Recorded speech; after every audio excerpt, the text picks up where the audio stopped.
Why are you here today? We're here today to try and let the government see that we need to change the Carers Allowance, which is £53.10 a week, and it's going to rise to a whopping 80p in April.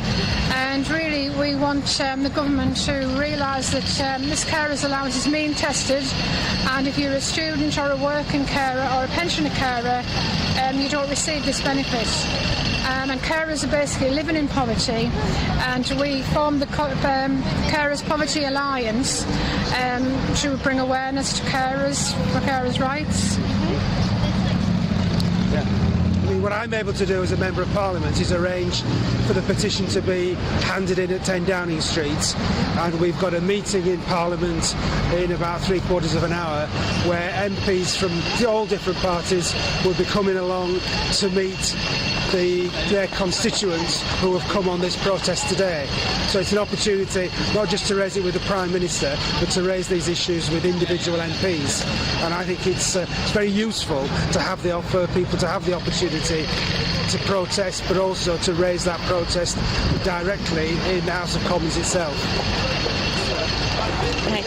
How do you think carers are currently treated by the government? I think the government, we're in a recession.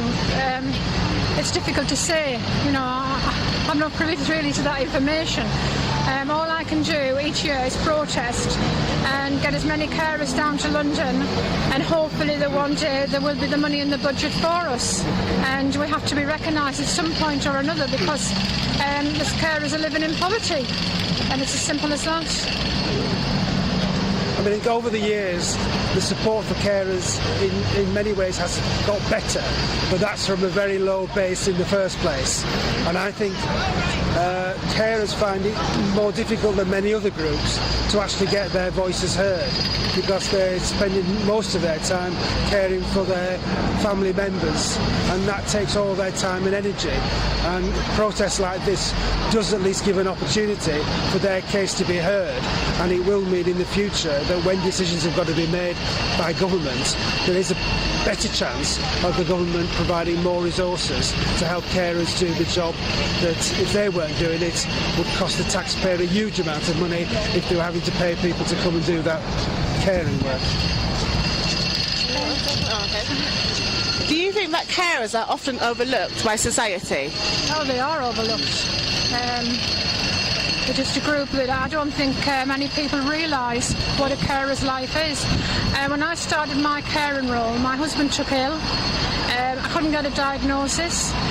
We didn't know what the problem was. I didn't know where to go. And I'm still fighting now, and it's 3 years down the line. And even though I know, like David and people like that, you still can't sort of find the information. It's still not out there. It's supposed to be in hospitals and doctors' surgeries. Now it's not.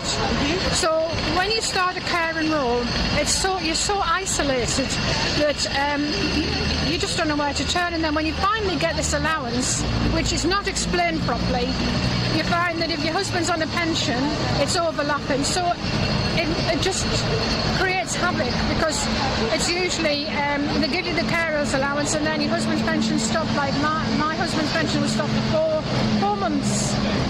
We had to sort it out because it was just stopped, and that was it. So in regards to like the carers allowance, okay, even though you're claiming it, if you're in a couple and your husband is receiving a pension, you're not entitled to it. You're not entitled to it if you're claiming incapacity support or any kind of benefits, is it? Well, the rules are very complicated with all the benefits, and sometimes if you claim one benefit, you lose another one, and there's also something that are means tested, and the way all this fits together is very difficult to unravel.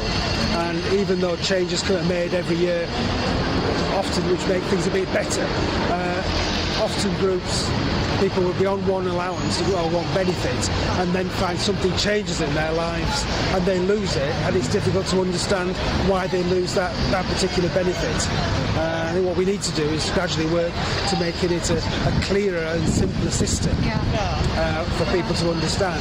But carers are in many ways invisible because they do spend so much time at home caring for their loved one, and that means they have very little time to actually engage in the wider political debate. And I am increasingly coming across people who very rarely get out because they are caring for someone, and apart from going to the shops and paying bills, they do tend to get housebound, which is, they're not socialising in a way, so that's an issue as well. So there's a whole range of issues for carers, and I think it's a hidden army of people working hard for their families that most people don't recognise is going on. In which ways do you think awareness can be increased? By doing what I'm doing very badly, I'll be honest. I'm not one for the cameras. I don't like to speak, but nobody else would do it. So I do it, and everybody has to put up with me. And fortunately, I've got a very good MP and a very good MP staff at Preston who have helped me over the last 2 years. And we will continue to do it, whether they like my face and they like my voice. I will continue to fight for carers, and we'll be here next year and the year after until the government realise they have to do something for us, because I've left friends at home who would love to be here today, and their husbands' wives are actually dying, and they get no support whatsoever, and they don't get any carers allowance whatsoever, and they're still fighting while they're watching a loved one die. And I just think I've got to do it, even though, as I've said, I'm not one for doing it. I think the best thing that carers can do is, if they can find a bit of time to make an appointment to see their own Member of Parliament and go and see them in the constituency. They don't need necessarily to come down to London, but actually just spend 10 or 15 minutes explaining to their own MP what problems they've got and what changes need to take place. That will probably have a huge effect on what happens down here in Parliament, because MPs do respond to constituents coming to see them and explaining problems.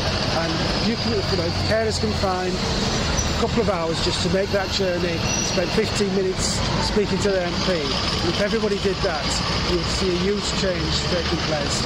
I have to say, David, not everybody's like you, though. But, okay, so how would you get that message across then, like what you're saying about speaking to an MP?